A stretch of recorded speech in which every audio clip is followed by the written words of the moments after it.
بسم اللہ الرحمن الرحیم۔ السلام علیکم ورحمۃ اللہ وبرکاتہ۔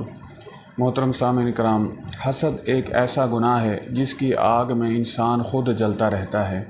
ظاہر ہے جب آدمی کوئی کسی سے حسد کرتا ہے تو جس سے حسد کرتا ہے اسے تو کوئی تکلیف نہیں ہو رہی ہوتی، وہ تو مزے سے اپنا کاروبار کر رہا ہوتا ہے، اپنے کام میں مشغول ہوتا ہے۔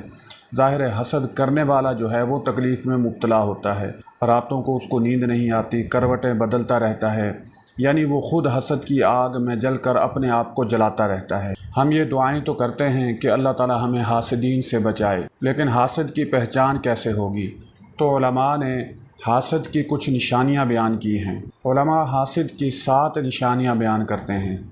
نمبر 1، جب آپ اس کا سامنا کریں گے تو اس کا رنگ بدل جائے گا، چہرہ تبدیل ہو جائے گا۔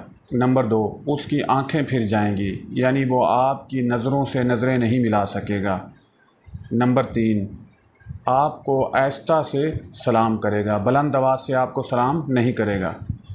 نمبر 4، آپ کی طرف توجہ نہیں دے گا بلکہ کسی اور کی طرف توجہ دے گا۔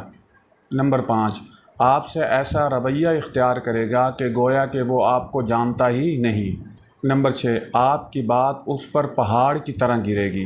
نمبر 7، ہمیشہ وہ آپ کی رائے کی مخالفت کرے گا، یعنی اس کی یہ کوشش ہوگی کہ میں آپ کی رائے کی مخالفت کروں۔ تو علماء نے یہ حاسد کی 7 نشانیاں بیان کی ہیں۔ اللہ تعالی ہمیں حاسدین کے حسد سے محفوظ فرمائے۔